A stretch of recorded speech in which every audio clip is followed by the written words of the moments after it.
All right, guys, we are live. It's episode 203 of the Shooter's Mindset Show. Thank you guys for tuning in tonight. I'm your host, Anthony. Co-host Jennifer is joining us. What's going on, Jen? Hey, everybody. And then co-host Heath Clevenger is joining us. What's going on, Heath? How's it going? And we got the... Oh, hold on. Rookie mistake. I had the YouTube thing playing at the same time. Oh, my goodness. All right. Rookie. All right, we got the head guys in charge and the stars of the hour. We got Lee and Greg from GSL Suppressors in the house. What's going on, guys? I'm okay. Yeah, it's going good. How you doing? How are you guys tonight? Doing pretty good. I know it's past you guys' bedtime. Sorry to keep you guys up, but I think we're going to talk a lot about suppressors here, and I think we got the perfect guys to educate us here throughout the show today. You know something about that, I think. Yeah, hopefully so. I think you guys have a lot of knowledge here. We're going to share a lot of history behind GSL and behind Greg himself. He seems to be the secret man behind the curtains of a lot of the technology that go into suppressors. All right, so let's get into the show sponsors here. The folks over at Tactical Shit, shop.tacticalshit.com. It's a great way to get a hold of their products. They have a lot of stuff, all from shoes, tactical gear, firearms parts, all over there at their online website. Also, if you're in the St. Peters, Missouri area at their retail shop, you can check them out there. We have a discount code coming from them later on in the show here. Also, you want to check out theshootersmindset.com. If you're watching the show live over there, we appreciate you watching. You can check out our blogs, shop, and check out the latest information from the Shooter's Mindset. SHOT Show's coming around 2 weeks around the corner. We're going to be posting a lot of stuff to the website, as long as our social media and YouTube channels, okay? What do we got? Well, that's about it for short and sweet for show sponsors here. But let's jump right into it here. Also, Q&A stuff. That's what I'm forgetting here. If you guys want to get a question in live during the show today, and you're watching on the YouTube side of things, top right-hand corner, you can join the conversation there. I'll screen those. We'll get them over to Lee or Greg throughout the show. If you're watching on the Facebook side of things and you want to comment below, Jennifer's over there screening some questions. You can use Facebook over there at the Shooter's Mindset on Facebook. I believe it's pinned to the top here somewhere. All right. But for those who aren't familiar with you guys, we'll start off with Greg. Tell us a little bit more about yourself and about your company, GSL Technology. Well, basically, I started machining when I was 13. We were in a family-owned business. We did aerospace work. I did that for 42 years. Somewhere around 1985, I started to get into suppressor design. Came up with a helical and patented that in 90, 91, somewhere around there. And we got an article in Machine Gun News. And from that point, the boys from Gemtech got a hold of me and wanted me to build some parts for them, and we built some parts. And after they saw the quality of what we were doing, asked me to join up. So I joined up with Gemtech. I ended up being president of Gemtech for 20 years. Did most of the design and manufacture for the products. All the quick disconnect stuff and everything else came out of my shop. Most of the baffle stacks and designs came out of our place. We did that for a while. Then in 2016, Gemtech took a different route than we did. So we're launching GSL Technology on our own. I don't have to ask anybody how I want to design something or weaken it up or change things or whatever. I have designs that basically are strong, and I want to keep them that way. So I don't like it where everybody tells me I have to weaken it up to save on a gram here and a gram there or something, you know. So I'm more comfortable doing my own stuff right now, where I can do it to the specs that I want to do. We are ISO 9001 2015 rated. Took us about 2 years to get the certification. We went from a 2008 rating to 2015 rating, which is probably right now, I believe we're the only ones in the United States that have the 2015 rating for suppressor design and suppressor manufacture. Everybody else talks quality. I can back it up.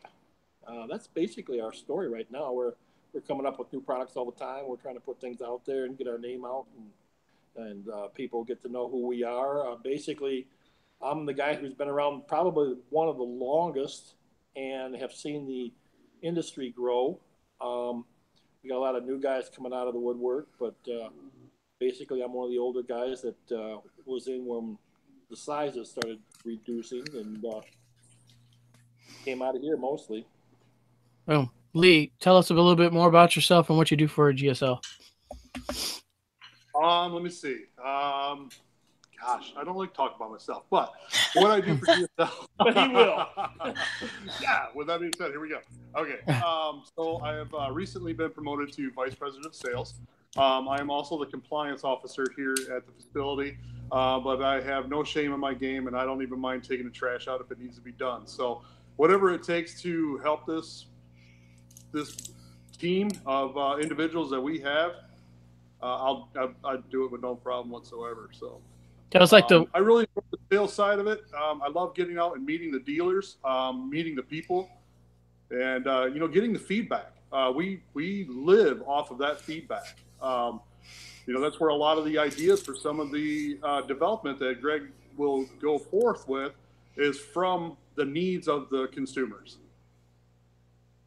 And when GSL like recently decided to branch off on its own and do its own thing, I mean, what was that, a few years ago?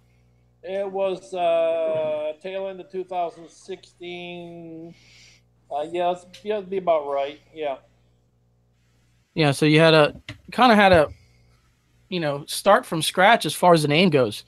So I mean, I'm sure that's been an interesting climb, and especially with all the, I don't know, it's like every company in the world's now making some type of suppressor. Every mom and pop shop is out there. So now you guys kind of make that name for yourself again, right? Well, basically, we've been in the game long enough to know how to do this. We've been in design for a long time. Everybody sees what's going to happen with suppressors. They're going to go like a house of fire, and everybody wants to get on the ground floor. Unfortunately, there's no school that you can learn how this is done. It's all empirical. It's all test and trial. And I have been there, done that on most everything. A lot of the stuff that comes along, I can look at it and tell you pretty close where the reduction is going to come at. So we're comfortable with where we are. It's just a matter of getting the name out in front of people and letting them realize that we have been in the game probably one of the longest than anybody else has. Right. If you want to can you talk about some of your patents? I mean, you have quite a few patents there. If you mind sharing some of those with us. Right now I have 7. 2 more just came through. All I have to do is the paperwork with the attorneys and send them their check, and I have 2 more that will be ours.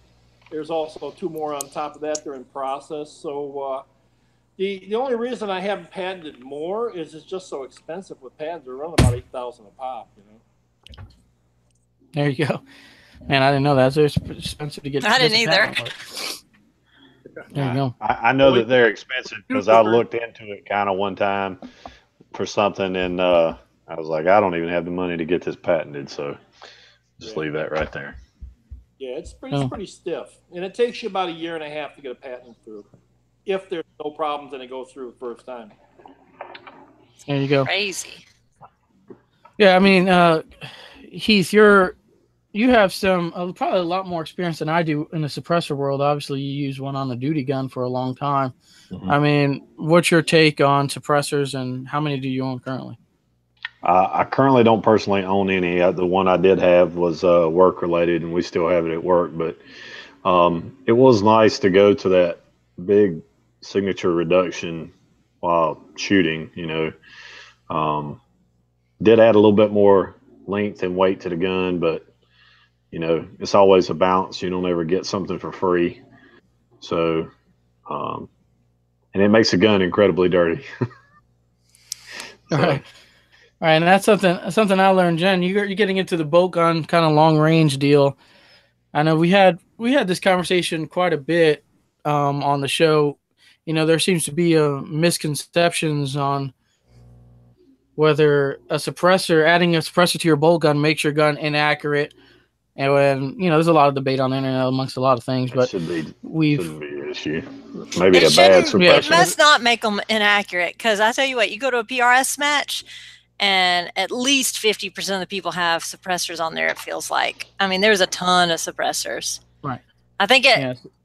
I think if they zero with it and everything, then I don't think it affects accuracy so much. And if anything, it affects being able to watch your shot because there's no movement and see where your hit was and go on. The thing is with a suppressor, it's just like a gun. I mean, if you have a poorly manufactured gun, it's not going to perform well. Same thing with suppressors. If it's not manufactured correctly and they're looking at dBs and nothing else, then you're going to have accuracy issues. A well-built suppressor has no effect on the bullet whatsoever, brings the dBs down to the point where you have no hearing issues with it. And it will increase the velocity slightly because basically what it does is it keeps the pressure behind the bullet, the extra length. So you might find some increase in velocity, but it should be pretty stable if it's done properly. So for a rookie that is maybe looking to go buy a suppressor, how do you tell what would be a good suppressor or not? You know, you go out there and it looks like all suppressors are equal. How would you tell someone new to the suppressor game how to go find a quality suppressor versus one that's not? Yeah, that is a problem because basically what we're seeing now is we've got people out there that don't really understand suppressors because, like I said, there's no school. It's something that you learn as you go along. So they've gone and they put little gig on it. They put flowers and stripes and notches and everything to give it a cosmetic to it. But internally, it might not be proper, you know. Everybody talks the dB game, and there's more to dBs. It's dBs, it's tonality, it's frequency, it's longevity of the can, it's the weight, it's everything, you know. Everything comes together. So it's really hard to tell unless you have somebody who has some experience with them to actually tell you, yeah, they've had good luck with this one or the thing's falling apart in their hands. So, yeah, it is a real problem. Reputation's a lot. So you really can't go look at one suppressor versus the other in the store and tell anything. It's more so looking at the history of the suppressors and the reputation of the company. Well, basically what you have is you have a lot of suppressors out there where they just take stamp washers and they go and they put some notches through it and they weld them all together. Basically it's fine and dandy as long as you're, you know, in a stable platform. But once you get to cooking that thing and it gets up to 600-700 degrees, the little thin baffles are going to start bending and twisting a little bit. They're going to start throwing you around. You really need to have something that's more stable than what that is. Yeah, I think last SHOT Show or in the last two maybe 3 years. I mean, I've seen a lot of companies come out. I think obviously the Hearing Protection Act had a lot to do with that at the time. I've seen prices dip though. I'm like, saw this can for like $400. I'm like, what? I never seen a can, something like that. Obviously, prices got really competitive. Obviously, when a lot more companies jump in the game, pricing starts to fluctuate a little bit because obviously there's a big competition. What really separates GSL from all the competition? Lee, if you can hit some of that. Yeah, actually, I'd love to. Probably the most impressive thing about GSL is that we can set apart from anybody else is probably going to be the patented retention system. Everybody that has shot with a suppressor knows that when metal gets hot, it expands, and that can cause what they call suppressor walk. Well, that's basically where the suppressor is going to get loose on the end of the barrel. That can potentially cause problems like baffle strikes or even launching a can downrange. Greg has designed and patented his retention system, and that completely eliminated the suppressor from coming loose of the barrel under use. It's even under full auto fire. We've had thousands of rounds in full auto fire with this retention system, and that suppressor is exactly where I put it until I'm ready to take it off. And literally all it is twist on. It's a really cool deal. Nobody else has got it. That's one of the things that sets us apart. Fit and finish. We pride ourselves on fit and finish. Yes, we don't have the big flashy cans with a bunch of, sculpting or anything to them or fancy front caps or so forth. Our front cap is an 11-degree crown front cap because we actually build them with target accuracy in mind.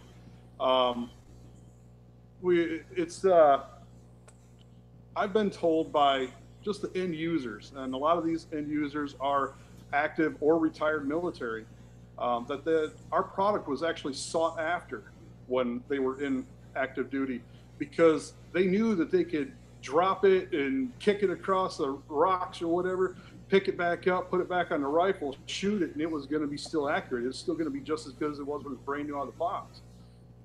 We take a lot of pride in the building of it, because that's why we do this. We do it for the military and the law enforcement. Of course, we make them available to the civilians because, hey, we want toys too, you know? That's right. Yeah. And I mean, working in a gun shop, I see my fair share of suppressors come through, or that we have in the shop. I mean, there are some ugly cans out there, and the Python, the GSL Python can that I got, and obviously I've only had it for a few weeks or so, so I'm not, but the finish on it was really great. Everything it was an immaculate looking can, and I like my stuff to look pretty too. I don't like to just, like pretty guns, everything, competition style. Competition guns, so I don't want to spend a whole boatload of money. I mean, some of these suppressors you're in $1,100 with the tax stamp. Yep. Months. You don't want to putting some big, heavy, ugly suppressor where you can see welds. Damn good looking guns that you get with GSL, the fit and finish. All right, let's see. We got one of our shooters. He's on the U.S. rifle team, and I have him doing some of the testing for us. And they were doing a segment on TV, and he was showing the interviewer the difference between our suppressor and somebody else's, where he shot it unsuppressed at a mile. Then he put the suppressor on and saw that there was no change whatsoever, no POI shift. So he shoots the first round at a mile and hits the target. He shoots the second round and the holes are touching. That just goes to show you how accurate we have our suppressors. He got a little excited after that and told the group, about a 6-inch group after that. But other than that, no, it's right there. We're not affecting the bullet at all. All right. And there's a lot of myths around suppressors and this and that. We want to just cover them. And you kind of hit this already when you mentioned the shooter on the U.S. rifle team. Do suppressors seem to have effect on a point of aim shift? Well, a lot of that depends on the barrel itself. I mean, you look at a Weatherby barrel, it's real thin. Anytime you put any weight whatsoever on there, it's going to cause a little POI shift. The fatter the barrel, the better off you are. You get a 7/8 inch barrel or 1-inch barrel, it's definitely stiffer, and if it's shorter, it's better. But it all depends on the weight of the can. If the can is designed properly, the only thing that's going to really affect it is the weight, and you can do that by putting your finger on the barrel and pushing down a little bit. You're going to see a little POI shift. So you put 10 to 15 ounces on the end of a barrel, and you know it's going to be POI shift. But the thing is, if you've done it properly, it's consistent. Every time you put that can on, it's going to come up the same way. If it's a 2-inch shift, it's going to be 2-inch shift every time. There you go. So we're slashing through some of these myths here. And, talking about this over a couple shows here, it seems like you really got to, have quality equipment. Not necessarily quality equipment, is build a gun around what you want it to do, right? You get, it's kind of like you get what you pay for, right? You get a $500 AR-15, you want to slap, cheap cans on it or fancy cans on it. You might have a really great can, but a, piece of junk rifle, and the combination of the two don't really work well. That's right. That's exactly right. It. Or you have somebody that makes do. They want one can that does all sorts of things. If it's done properly, yeah, you're going to lose a little dB on something that's got a smaller hole or a smaller bullet through a larger hole. You're going to lose a little dB. But it's like anything else. I mean, you don't take a Corvette and put a plow on it because you don't have a 4-wheel drive truck. It's not made for that. If you want the ultimate, purchase a suppressor for that rifle, for that caliber, and keep it there. I understand what they want to do with the one stamp that covers multiple things. So we do offer cans that do multiple things, and they do it well. But if you're looking for the ultimate reduction and everything else tuned to it, then I would purchase the suppressor that's designed for that specific operation you're putting it through. Yeah, we call those designated cans, and we do offer that utility suppressor. We actually call it the multi-cal. And we actually call it the multi-cal package when we actually sell it. And the reason being is because it actually comes with $350 worth of mounts right inside the box. That's one of the other things that that sets us apart from everybody else in the market. Anything that you need to take that suppressor home after you've waited all those months and you've paid all that money, whatever you need to take it home and play with it, it's inside the box. If it's a pistol suppressor, the pistons are going to come inside the box. There are no additional charges. If it's a QD mount, the bi-lock flash hider will be in the box. There's no hidden charges with GSL. We absolutely want the end user to be super happy with the product. That's like when you're a kid on Christmas and you get a new toy and then there's no batteries and all the stores are closed. Well, Right. basically what happened years ago, the suppressor industry, they decided that if they take the flash hiders out, they take the mounts off, they take this off and take this off, they can reduce the price. But when you get it home, you can't use the full thing. It's like getting a brand new car, but you get it in the driveway, there's no tires on it. You can't use it. That's not right. But basically, we've got a philosophy here that everything should come with that suppressor to make it work right out of the gate. And what we're seeing is a change in the industry. It's obvious that they're watching what we're doing because we're seeing other companies starting to change their policies also and do the same thing. Well, you're used to that though, aren't you? Yeah. Okay. I thought so. Yep. Right. I know Yeah, I would appreciate that. It's frustrating when you get something and you are missing a crush washer or something stupid that you can't install something because of one thing you're missing. That is so frustrating. Well, let us actually interject right there. You never are to use a crush washer with a suppressor. You throw the crush washer away. Maybe a shim or two if you need to, but never a crush washer. Never a crush washer. Yeah, exactly. And I've Like seen that. 11 home, you find out there's no magazine in it. What good is it? Yeah, I seen that happen recently. And this dude finally, well, he didn't even wait. I mean, this is before the paperwork. He finally waited just for the can to get to the shop, and then he's happy. You know, he got his gun. He puts the suppressor on, and he feels, I guess the threading was off between the pistol and the suppressor, and he's like, dude, you should have seen he went from happiness to just from here to here that quick. God. I'm like, so he's like, The question is, who is he mad at? Did yeah, somebody I was lie about to to say. him, or was he not smart enough to figure out what the thread pitch was? I don't. Probably You both. run into it. I mean, you get somebody that doesn't know what thread pitch they got, and you run into that issue, and it's just a mistake that happens. I mean, we like to get on that real quick and get it moved over to them. But No, but he had to purchase something additional on top of that. I believe.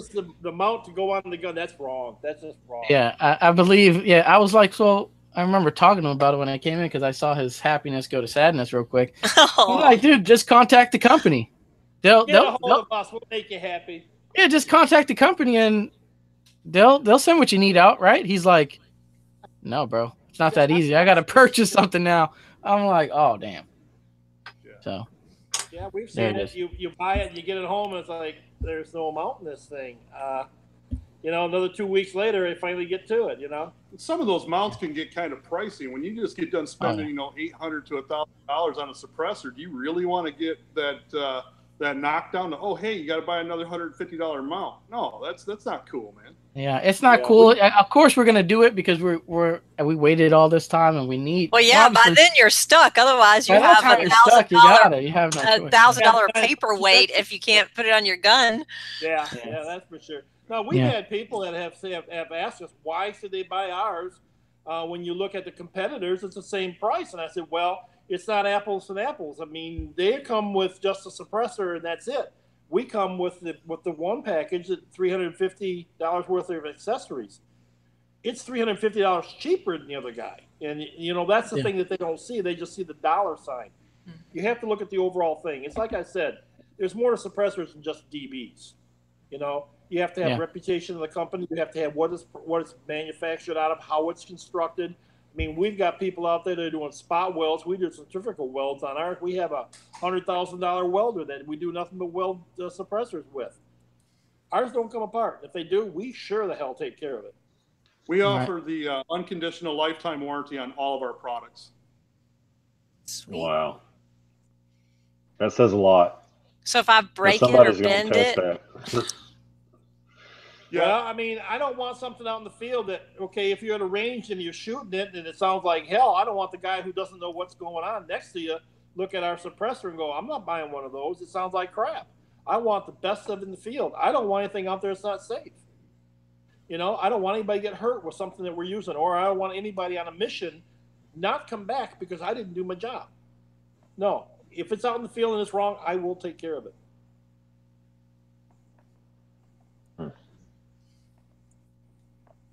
Oh, you made them go silent. Uh-oh, they're in shock. Uh-oh. They're in shock. Can you hear me?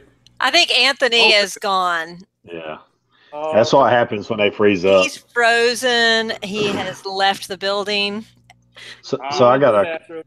So we I got can a talk question. about him now. No, I'm just kidding. Okay. Get rid of with that hat. the do you see? So one of the things I got in a conversation with another about was that there may be a place in the market for something that's not like a full suppressor, especially like for your 223 market where it just knocks the edge off, Sure. kind of. We got one right now we're working on. Yeah. Oh, okay. Well, there you go. It's screw on unit. We try to make it real short, real tight. It's 4.5 inches long. Mm-hmm. It's coming out right about 142, 143 dB. So it's right on the edge of being hearing safe, but it really knocks the stink out of it, you know? Right. That's No, I you can. guys, you guys got me back. Yeah, we got you back, Right, Anthony. We didn't need you. We were fine without you. Yeah, we were talking about you. There we go. But There who we go. else is? Who else? If you can say, who else is asking about that kind of thing? Well, we have a lot of police that are asking for that. They don't need to have ultimate, but there's so Yeah. many lawsuits going on with hearing loss and everything like that. They just want someone to take the sting off. They have little compact areas that they can fit into, you know, so we understand that. I like to have it the best I can get as far as reduction. But if you tell me the envelope that you want to fit in, I will do everything I can to get it down the best we can. And everybody who's heard this, we've had it out, probably about 4 or 5 demos now. And everybody who heard it is just really excited, wanting us to come out with this thing right now. I'd like to drop another couple dB, but if it works right now and it gets them to the point where they need to be with their system, we'll talk. And then Jen, you had a lot of questions come in? Yeah. Havoc Legion shooting team is in the house. Woo-woo. And they asked 2 questions, and one we kind of already talked about, that asking if GSL makes a multi-caliber pistol suppressor. And then their second question is, how is GSL trying to combat the slump everyone is seeing from everybody sitting around waiting for that Hearing Protection Act? Well, that's the problem. I mean, everybody's waiting for the Hearing Protection Act. Listen, people, Congress can't vote for anything except for their own wages. They're not going to vote for a damn thing. Let's get that out of the way. So true. So basically, they're not going to drop the 200 tax. There's so much money going through on that. I can't see Congress saying, hey, we're going to take that away. I don't even have a problem with that. Leave the tax on there. As far as I'm concerned, the way I look at it is the requirement is a background check, a photograph, and fingerprints. And if you got a CPL, you've already met the requirement. So I'm asking ATF, why is the holdup? If you've already got this criteria for a pistol, and I don't have to get a new CPL for 5 years, and I can buy hundreds of pistols off that one CPL, why can't I do that with suppressors, who all they do is enhance the weapon? They don't shoot a bullet. All right. Yeah, as far as ultimately what we hear back from the feedback on customers, 9.5 out of 10 people, nobody cares about the $200 tax stamp. It's the waiting 6 months to get it. That's ridiculous. If I can walk into a store and buy a pistol that I can actually hurt somebody with, why can't I get a muffler? Yeah. Yeah. I mean, did they permanently shelf that HPA, Hearing Protection Act thing, or is it still? They might as well, because Congress isn't going to pass anything, you know? They're scared to pass anything after the Vegas, after the Vegas shooting that scared them. I thought it was. Yeah, I heard it was shelved like for good. It's not going to happen. Nah, then nothing's for good with those people. But here's the issue. I mean, basically, when you want to get political here for a second, you know, they vote somebody in, and for the next 4 years, they're out there campaigning. you know, and then after they get in again, they go out and campaign again. They don't do their damn job. How about we put them in there for 8 years? You can't come back again, so you get yourself in, and from that point on, you do your damn job. How about that? There it is. That's the short and sweet of it, right? Greg's very subtle. Yeah. So tell me how you really feel, Greg. I don't like politicians, believe me. I've had my congressman here 6 or 7 times in the last 6 years, and I'm still waiting for him to do something to help the cause, and I'm still waiting, other than send me an envelope that he wants money. Right on. And we're going to actually hit the discount corner segment of the show here. We've got a couple discounts here to try to save you guys money if you're out shopping around. Jennifer, we'll start with you. What do you have? Carbon Arms. You can get 10% off with Carbon Arms at carbonarms.us with the code TSM10. We got the shotgun match coming up this weekend. The Lucas Oil Shotgun Championship is this weekend. So if you need some shell caddies, Carbon Arms is where you should go to get them. They're awesome. And you can get 10% off at the Shooter's Mindset store with the code GENTSM10 because it's the best code out there. Just going to leave that there. There you go. Heath, what do you got? Criterion barrels, hit us up. We'll get you hooked up. American Defense Manufacturing, 3-gun 10, the numbers, and then guns spelled out. And True Spec, if you hit us up, one of those we can't announce on the internets. We have to give it out individually. So, and Red Hill Tactical, Clevenger, all capitals, save you a little bit on some holsters. Yeah, I heard Criterion. Well, I saw that they hinting some of that 224 Valkyrie barrel coming soon. It's a prototype of it was spotted on Instagram during my scrolling this morning. I'm speaking of stuff like that, I'm curious, like the processes that had to be used to maintain the suppressor so that that guy can shoot a mile and have the bullets almost touch. You know, what's different about what y'all do than what everybody else does? Or is that proprietary? Being an ISO 9001 2015 certified company, we have a massive amount of accountability right straight from the minute bar stock walks through the door to the finished product. Even the sales positions part of it is tracked by ISO. With that level of accountability, there's a lot of signatures, a lot of inspection, and a lot of critiquing, to be honest with you. And a lot of that actually does start with Greg. He is a very, very, very picky. I begged him for a meticulous GT450 Bushmaster suppressor for almost a year.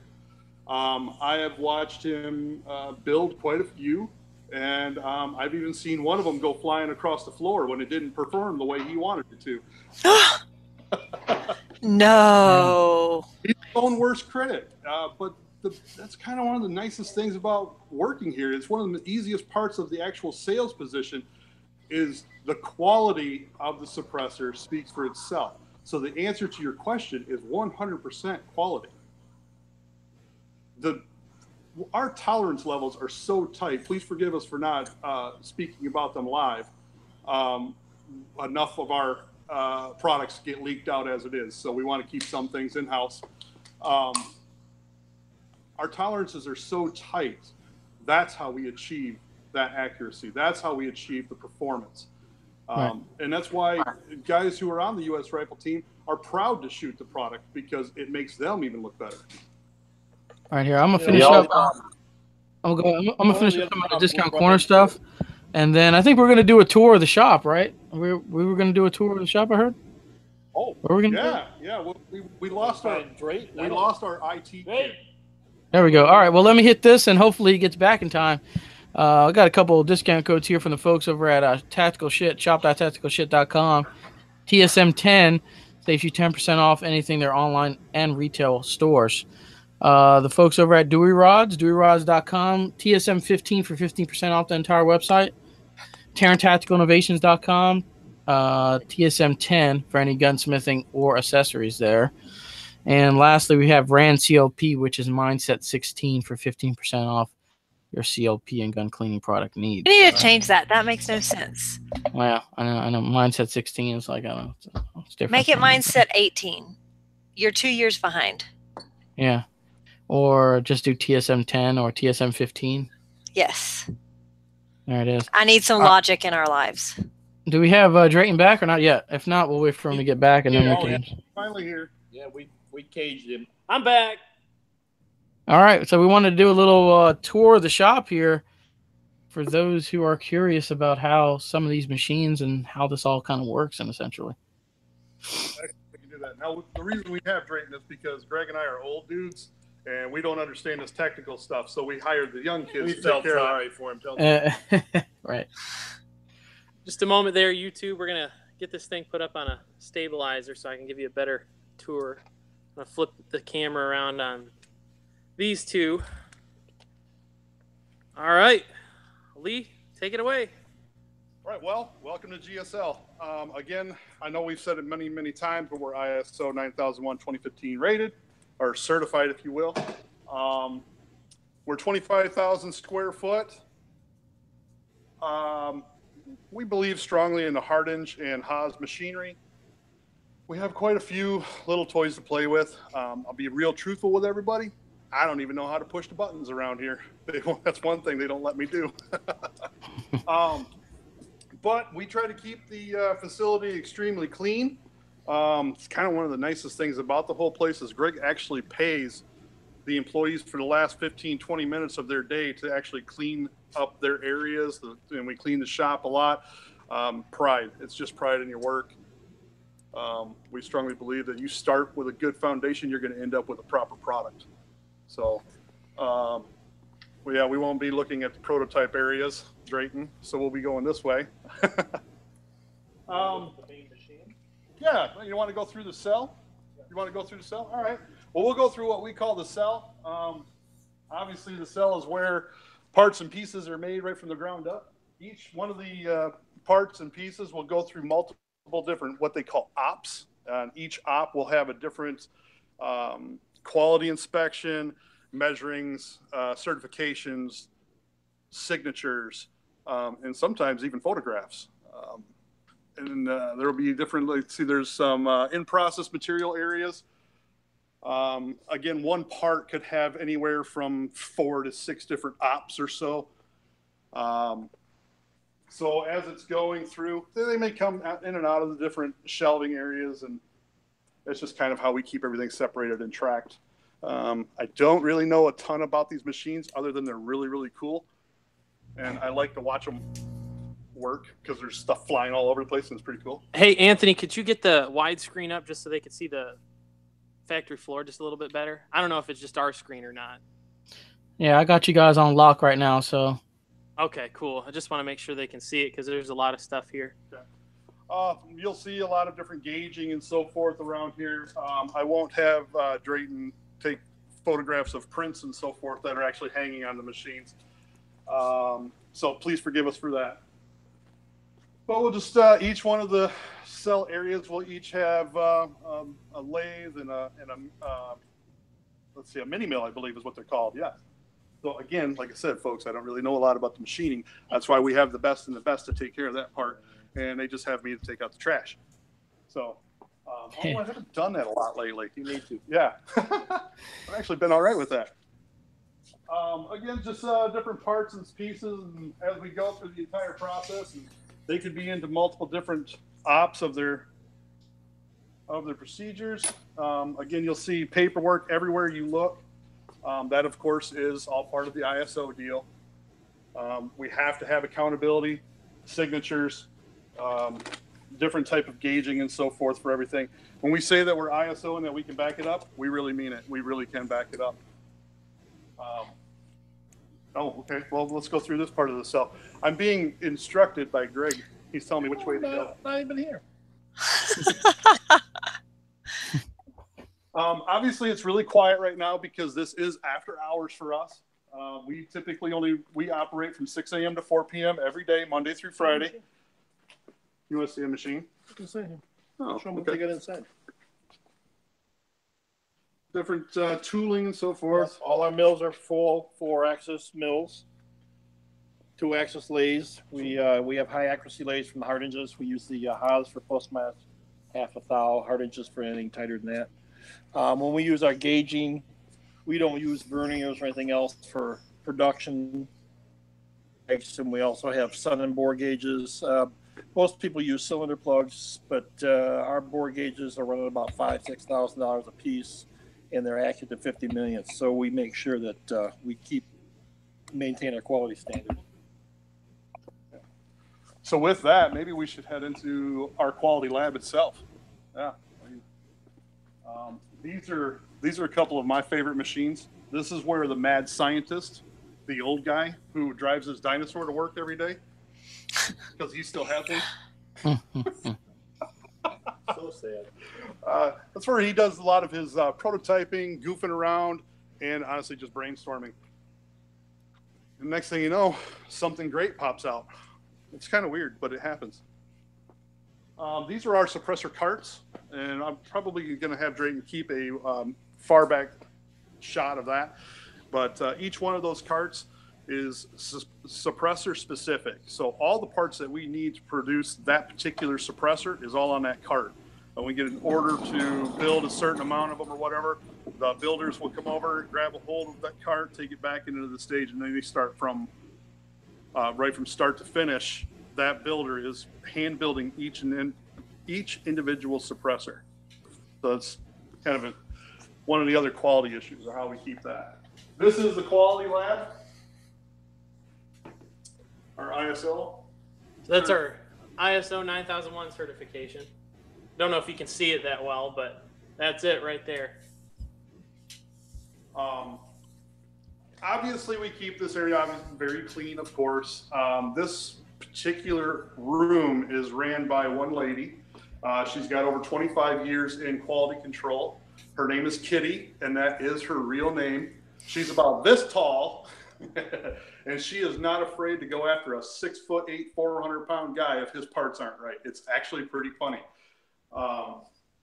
It is very, very, very meticulous when it comes to her gauges, her job. You'll see that she completely organizes everything because everything has got to be perfect for her. This is the junk drawer, and she even has that organized. That's one of my favorite things. Yeah. And when I tell you that she's a short girl, she really is. There's her step stool just so she can reach the plug mics.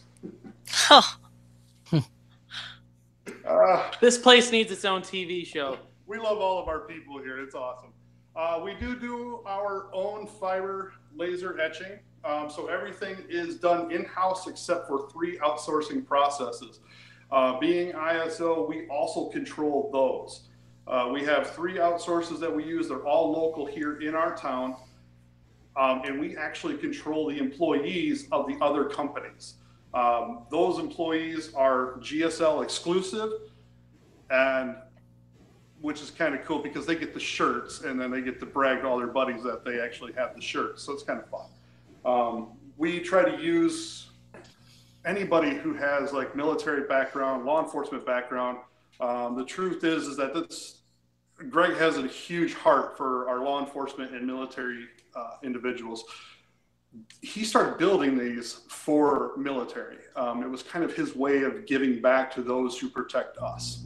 It's just our way of protecting them. So we have one of our outsources is retired Marine. His son is an active Marine, and they both absolutely love working on our products. So with that being said, because of the way we're actually built here, we have an open door policy for anybody with a military ID or a law enforcement badge.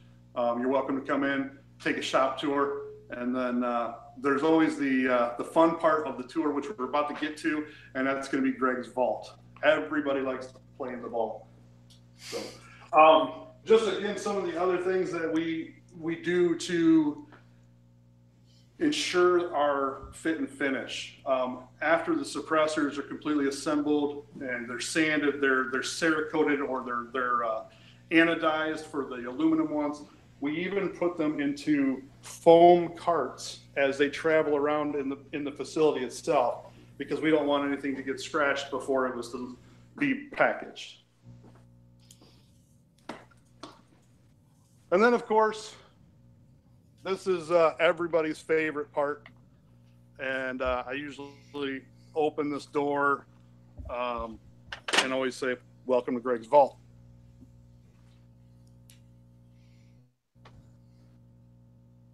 Oh, Wow. hello. This is where a lot of my fun happens. These are my host weapons.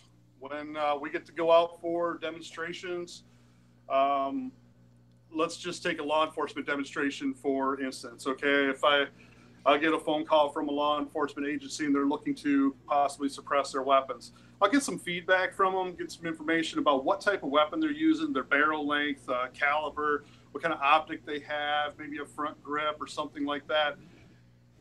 And what I will do is I'll come over here to my wall or my law enforcement walls, and I will actually try to build the weapon that they've described to me as close as possible, so that when I take the demonstration out there, put the suppressor on the end of that host weapon that they are describing to me that they're going to use, that demonstration is as accurate as it can possibly be without it actually being their weapons. So again, it's just kind of the fun parts. And of course, Yeah, I want to come play in there. That looks fun. I got to think, though, when you talk about AR configurations, that has to be a nightmare. Sometimes you know it what I can mean? be, yes, sir. It's the other thing I've noticed is that a lot of them are starting to get away from the AR. We're getting a lot of requests for the IWI Tabor X95, the Stealth. We've got I'm sorry, not the Stealth is the suppressor. I apologize. The CZ Scorpion and the MPX, actually by Sig Sauer. Those are kind of the new law enforcement guns. They're looking at those real heavily. I'm seeing a lot of 5.56 guys going to the 300 Blackout. I kind of got to agree with that because I really like the 300 Blackout. It's just a personal choice. It's sad, to tell you the truth, that they're getting away from the MP5 because I got a couple of them. That's still the best subgun ever made. You can throw your MPX, you can throw whatever you want to next to it. Nothing as reliable as that gun. No, sir, I completely agree with you. That is my #1 favorite gun. I call it my giggle gun. And if it was good enough for the Die Hard movies, it's good enough for me. Right. So, but yeah, we got a few toys in here, some oddball ones that most people don't get a chance to see a lot. You got a grease gun. We've got Stens. You got oh goodness, what are some of the other cool ones in here? That you got the American Stems are fun. Yeah, American 180s. Those things are like those little killer bee saws. You know, they're what are they? I think there's a sickling rate somewhere around 1,200 rounds a minute. Is it? Is what? Oh, seriously, you can get up to 18. Wow. Yeah. Well, that's one of the guns he hasn't let me touch yet.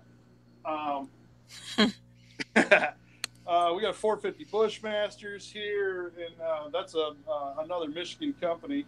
There's an IWI. Gosh, what was this one again? It's a Negev Para, actually. That's something that's a little fun. Do y'all have a private range that you can go test? Yes, ma'am, we do. It's about 2 miles up the road. And they even have an explosives license, so we can really have fun. I'm so coming to visit. Oh my God. That's one of my personal favorites right there in the corner. I really want to shoot that. Where are you located? We're in Jackson, Michigan. Heath, we could road trip. We could grab Nikki and we could be there. How long would it take? Yeah. I drove to Detroit one time, and it took me like 11 hours on the way up, I think. Yeah. That's just a day. And that was making time. That was not the speed limit. Yeah, you are terrible. Look at you, a cop, and you speeding. I'm only yeah. human. I mean, this is the room that you see on Instagram, right? This is the room that everybody wants to have right here. Well, I haven't even shown you the pistols yet. Do you want to see the pistols? Yeah, sure. There's more. Oh, there's plenty more. I thought, And we But haven't even wait, gotten to there's the more. suppressors yet.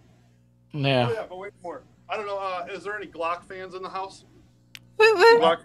I mean, we have a couple of Glock pistols.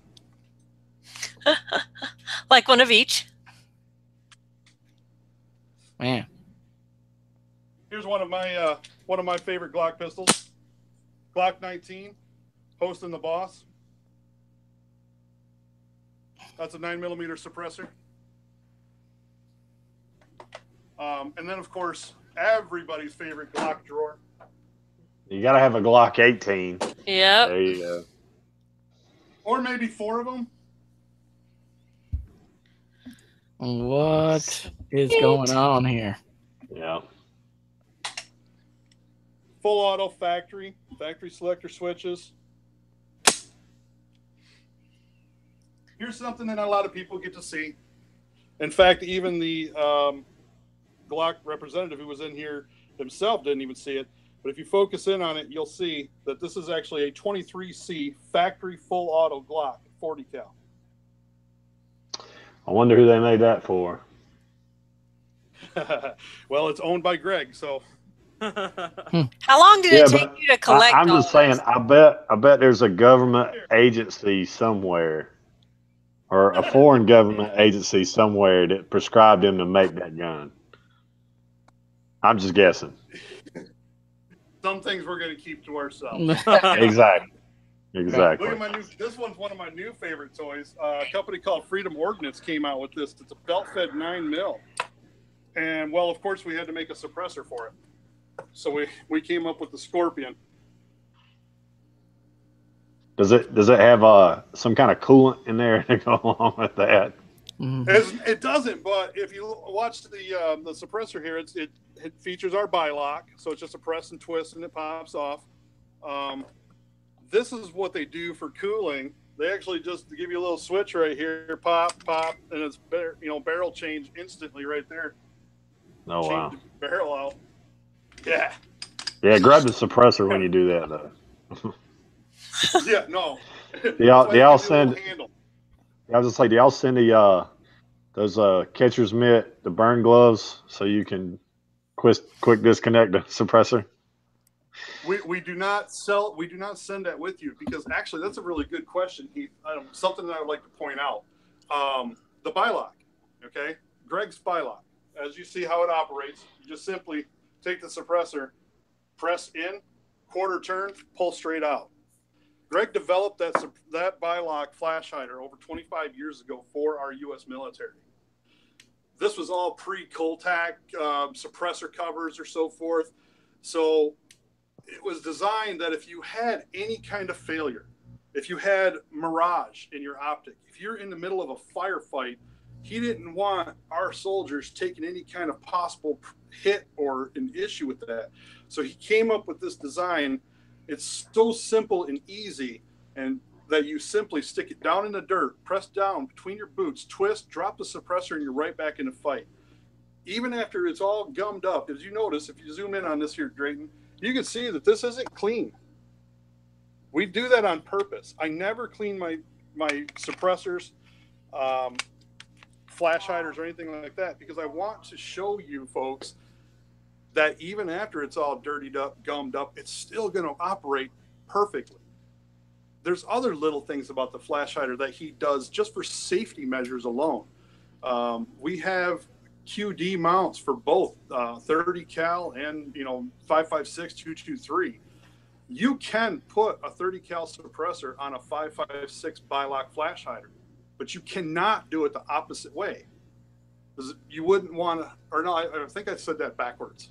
You just don't want to put a 308 round through a 5.56 suppressor. You said it right. So he put that, he put that safety measure in place so that even in the middle of a life or death situation, maybe you got an LE situation, or I don't know about anybody else, but I know that when I'm out there at the range and I'm goofing around with my buddies, sometimes my mouth just starts running. It doesn't shut up, and I can make a mistake. Well, he thinks about that kind of stuff to make sure that I don't shoot myself in the face or something. So it won't work for one or the other. Another reason why we don't do interchangeable front caps. If you do an interchangeable front cap, sure. Is it convenient? Absolutely. You know, the more things that you can do with a suppressor, or the more calibers that you can actually suppress, it's a lot easier to sell. That's very true. But what about that one time that you just happen to forget that you've got the wrong front cap on that suppressor and you put the wrong round through it? That is something we don't want on our conscience. If this suppressor isn't the absolute best made, the safest, and the lifetime use, I mean, you got longevity out of it, we're not going to produce it. We'd rather not have the sale. We're not going to do that to jeopardize anybody's safety. So what happens when you I understand you're not going to get the quietness of the same if you run a 30 cal can on a 223, but does that affect your accuracy at all, or negative? No, it's shown absolute zero any kind of negativity of it at all. The outside of, yes, you'll probably give up a little bit of a dB if you're shooting a smaller round through the bigger hole. You're going to get a little bit of gas blow by and things like that. Let me actually introduce you to the multi-cal. These are my personal suppressor cases that I travel around with. You can see that they're very well heavily used. They're not very pretty anymore. I've had them for a little over a year. And when I go do my demos, I beg people to destroy them. Try. Do your very best. Blow it up. They've melted a lot of stuff to them, you know, by taking them off and melting the the foam from my case to it. But, I mean, as you can see, every one of them is used and dirty. And like I said, I do that completely on purpose just to demonstrate their ease of use. And actually, we could take, this is my GT556. It's a full auto rated 556 suppressor with the QD feature. And I'll show you the particular one. Keith, you're going to probably enjoy this because we were talking about that 11.5 inch gun that you were using. I use a 10.5 inch. This is what I take out the LEs to demonstrate for SBR. And as you can see, it only goes on one way. So when it goes on, it's just going to drop down, press down, twist, and that's it. And I'll take it off and show you that there's nothing clean about this. Okay. Again, got my curiosity up. I do all of that on purpose. Look, last year it was a mag-fed shotgun you had to have. Now you're gonna have to have this. No. I actually do possess a mag-fed shotgun right now. I know. Last year you were talking about getting it. Now you're going to be getting a suppressor this year. See? Yeah. Look at that smile. Hey. You know, I always goof around with. Yeah. I'll go around with some of our guys and I'll tell them that these things are kind of a drug. You know, once you started it, you can't stop. Yeah. Yeah, my advice is always, you know, I always tell people to, you know, buy suppressors in like 3-packs or so, because usually you get one, and then you shortly get another one. This is that multi-cal that we were talking about. This is a 30 cal suppressor. It will suppress everything from 22 all the way to 300 Win Mag. It has these 4 mounts here, and as you can see, they're all used. So you're going to get two thread mount, direct thread mounts, and you're going to get 2 flash hiders right inside the box. And of course, a spanner wrench tools. You're going to get some Loctite in there also. Any of the QD bilocks, they need to be Loctited onto the barrel of the gun. So we even provide Loctite for you.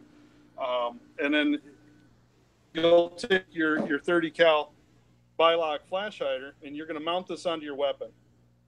You'll do your Loctiting and so forth. And then you can use your QD feature. Okay. And again, it only goes on one way. And then once it's on there, you know, you go ahead and shoot it. Let's say you've got, well, how about that Daniel that I just had right here? You know, my 10.5 inch Daniel. So I can put my multi-cal right on this right now. Right, I want to take this to the range and shoot with it a little bit, and you know, play. But you know what? Hey, maybe I've got my Ruger Precision 308 out there. You know, but I'm not a rich guy. I don't have tons of money to spend on, tax stamps, and sure as heck don't want to wait all that time for each individual one of them. So I bought the one suppressor. That's the utility suppressor. So I just stop right here, take that halfway off, use the gun as a wrench, and I just break loose the rear plate here. Okay, pull that off my host weapon. Finish taking this off with my hand like so. Pull out my spring plate and spring. I grab my 5/8 24 thread pattern direct thread. I drop it right in there. Screw that down on so. I use the spanner wrench. I tighten that up, and then I take it right over to my 308 and put it right on that gun. And it's all right inside the box. I didn't have to buy anything else but the suppressor. Boom. That is sweet. Yeah, very much so. I mean, you're going to hear also a lot of people who talk about, can you clean a suppressor, or how do you clean it? That's a good question. Can you self-service something? I've seen cans that come apart and you can take all the baffles out. What do you have a design? What is your take on that? The answer is yes on some. Okay, here's our 22 suppressor. Okay, 22 is extremely dirty. You're going to get lead deposits and so forth that build up. Yes, this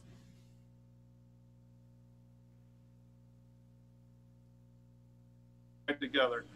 If you let this go 100 rounds or so, 150 rounds, and the baffles are stuck, just take a pencil and push the baffles out, clean them up, and they'll go right back in. Center fire rounds, they're a clean burning round. That is why we don't take the suppressors that are center fire and make them serviceable. There isn't any need, in our opinion, to service your center fire round suppressors. I have suppressors that we have taken back over the course of the years with thousands and thousands and thousands of rounds through them, cut in half. I wanted to really answer that question by showing it to you, but somebody wouldn't let my little trade secrets out because it does show the internal parts of the suppressor. And of course, that's been copied enough. So we're not going to beat that dead horse. So yeah, the answer is yes, they can be serviced if they need to be. In our opinion, they don't need to be. So any of the center fire suppressors, they are sealed. Okay. You do not take them apart. Now, with that being said, we also know that there's a market for it. There are some guys out there that just don't believe the same thing that we do. So we got stuff for them also. I do have a 9mm suppressor that is serviceable. This will come apart. You can take the baffles out. You can clean them. Is it necessary? No. But if they want to do it, by all means, we have suppressors that will work for them. If you want to take apart your 5.56 suppressor and clean it and take it all apart, by all means, I've got that too. This is a. Am I okay to show this? Okay. So this is our 5.56 suppressor. These two are absolutely identical. You'll see that they're exactly the same length. They have the same retention system, the same diameter. This one is a sealed suppressor because it's full auto rated. This one is not sealed. It's actually a takedown. It'll come with the servicing wrench. You simply just put the servicing wrench into the front cap. Do we have enough time for this? I'll go fast. Take your front cap apart, and it's going to reveal the core right on the inside. So just simply put wrench back in there.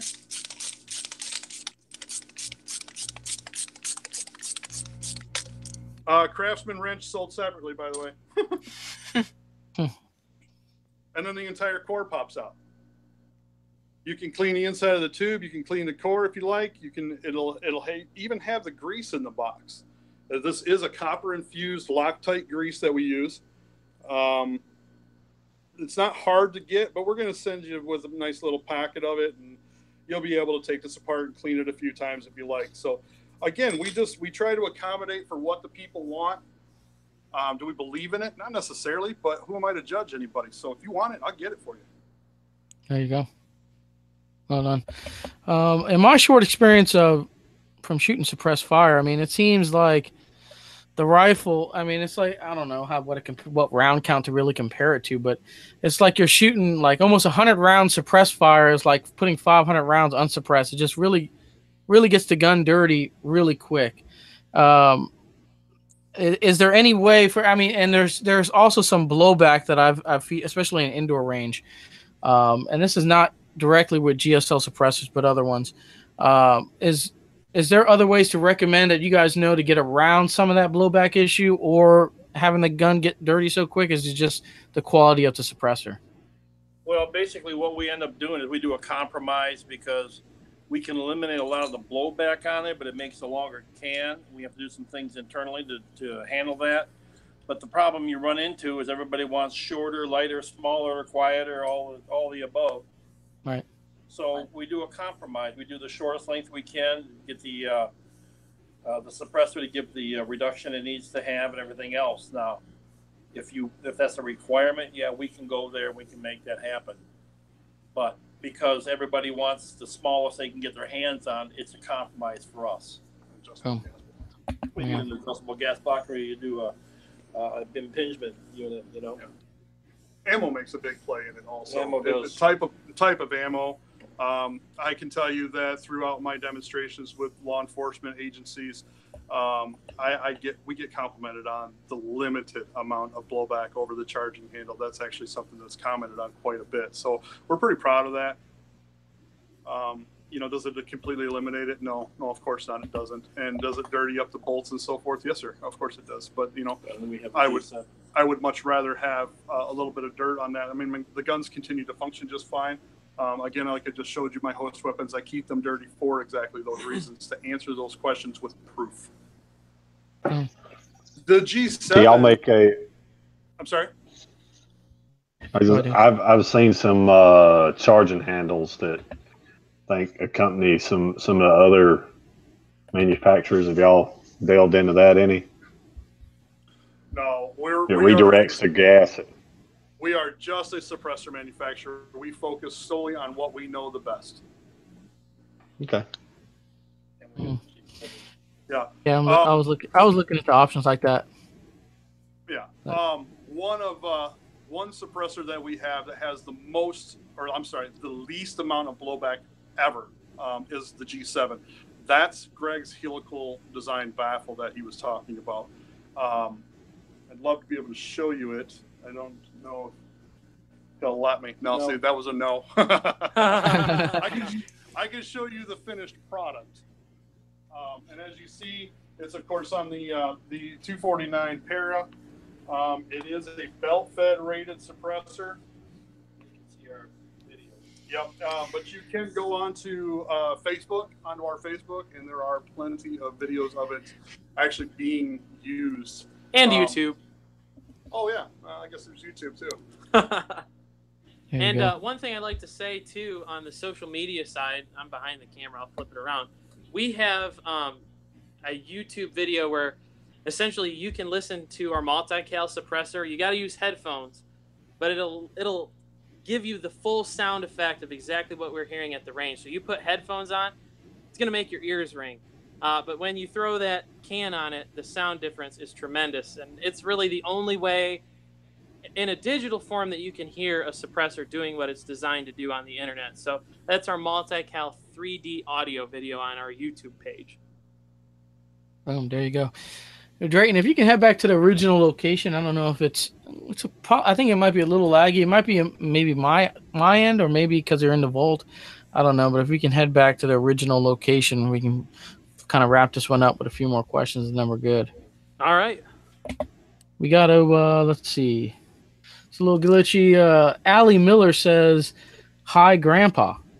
So someone. Hi, Allie. Hope you're feeling better. And that's hold on. Your grandpa's way back there in the vault, dude. Allie's watching it. Oh.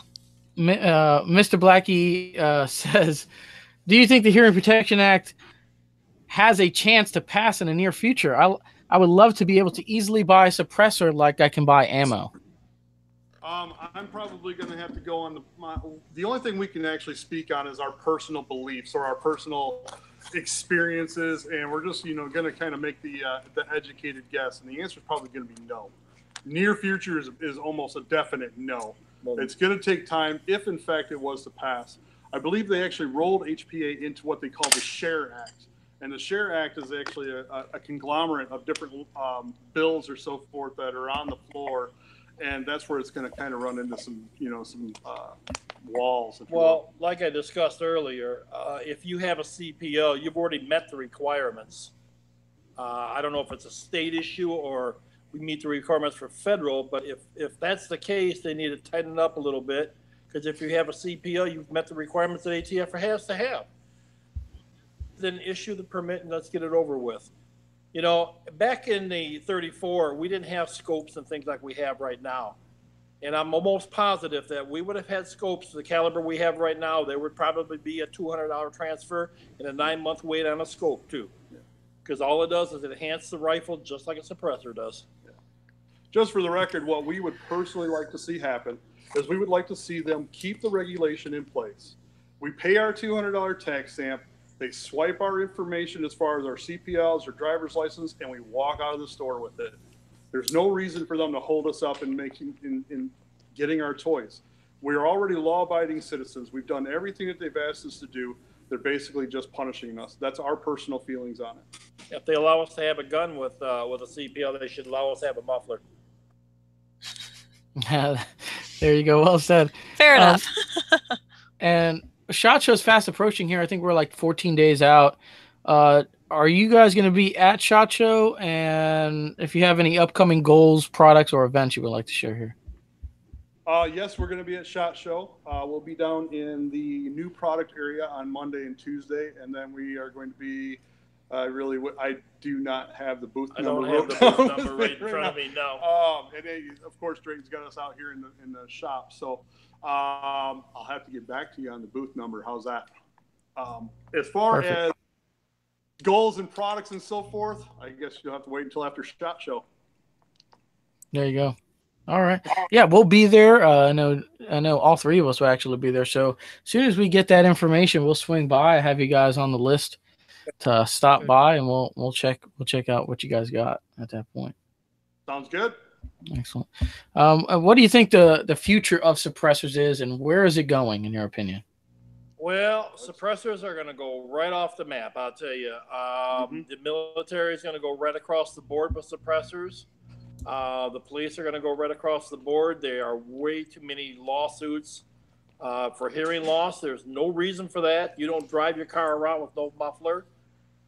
There's no reason to shoot a gun without a muffler on it. It's ridiculous. Basically, in the 90s, you had maybe 22 states that allowed suppressors. Now you've got 42 out of the 42, 38 states allow hunting. States that don't allow any of that, we don't need them anyway. Push them in the ocean, be done with them. That's our personal feeling. Nothing professional there. One shot at above 140 decibels can be permanent hearing loss. That is permanent. You can never get it back. Nothing comes back. There's nothing in the market that brings back hearing. We have lost way too many law enforcement officers and soldiers problems. I've had personal dealings with law enforcement officers who've had to actually resign from positions because of too much hearing loss. That's not allowed. Okay, well, that's it's ridiculous. For $500-600, you can save your hearing, but they would much rather go through a lawsuit and spend $500,000. That makes no sense to me. If your officer, do it. Yeah, we need the people to get behind that and help support them, and hopefully they can actually see that, okay, yeah, you know what, a cop pulls me over, he gives me a ticket. Well, guess what? I probably deserved it. But you know what? It's the same guy who gave me that ticket last week I got upset with, who's going to come rushing to my aid when I call him. So I'm going to do whatever I can to make sure that guy's taken care of. Boom, actually well said. Any new products? I mean, I know we said after SHOT Show, or any unique products that you guys are in the process of being developed? Yeah, we have some stuff that we're working on, but it's military things that we can't really talk about. There you go. You know how it is. Yeah, I hear that. I think we're pretty much pretty much good on my end as far as questions goes. Unless we have anything live, Heath, Jen, anything you want to throw in here? I was just going to ask, do you see a common feet per second increase on your 223 or 308? Something pretty standard people would understand. If you're in the 556 and 308, you're looking anywhere from about 35 to 50 feet per second. It's called freeboard boost. Basically, what it is, you have the powder or the gases behind the bullet longer, but there is some bleed by, so you're not going to get drastic, but it will increase it somewhat. Not a lot, but it will increase somewhat. I just know I've heard people say that the suppressor slows the bullet down before, and I'm like, no, the opposite. Yeah, that's and you're going to get that deviation off of the manufacturer of the bullet itself. You know, they're not that consistent, especially in Remington. There you go. So the website again is gsltechnology.com. There you can see their wide selection of rifle and pistol suppressors. Also more information, dealer information, contact information, stuff like that. So go visit that website if you're curious or in the market for a suppressor. Also, we have a link that's not in there yet, but as soon as this closes off, we're going to put, if you're watching on the YouTube side of thing and you're watching, you know, when the live broadcast is done, we'll have a 2018 catalog link for GSL suppressors there if you want to just click that and go to there. Any promotions or anything you guys have upcoming? Maybe you had a discount code that, you know, we didn't get to you about in the near future here. We're gonna have to say check back after SHOT. Boom, there you go. So I have a feeling there's big things coming with SHOT Show. Well, we're so close. Yeah, a little bit. Yeah, so stay tuned. Obviously, GSL, all their social media stuff, Facebook, Instagram, stuff like that. If you want to stop by the website, if possibly maybe some type of promotional stuff coming in the near future. I'm pretty much good as far as live stuff. We had one just come in here from Mr. Mason here. It took 16 months just to get his tax stamp back. Crazy. That surprised me. Wow. I mean, trust. I don't know. Yeah, I don't know. Somebody explain to me, what other market out there do you have to wait 9 to 16 months to get your product? Are we being discriminated against? I believe so. A baby. Yeah. Yeah. That's a gift that keeps on giving, too. You've got sometimes when you don't want it to. That's exactly right. All right. That is strictly an ATF issue. Yeah. The other interesting thing about ATF, they will go 4, 5, 6 months, and if they see something wrong with your paperwork, they'll trip it out, and you'll get right back in line again. I don't think it's right. You know, I think that basically they should try to help us get this stuff out there. It's nothing that, you know, we're not doing the movie thing where we got assassins running all over the place. It's something that protects the people that are shooting, and I think they do anything they can to help the situation.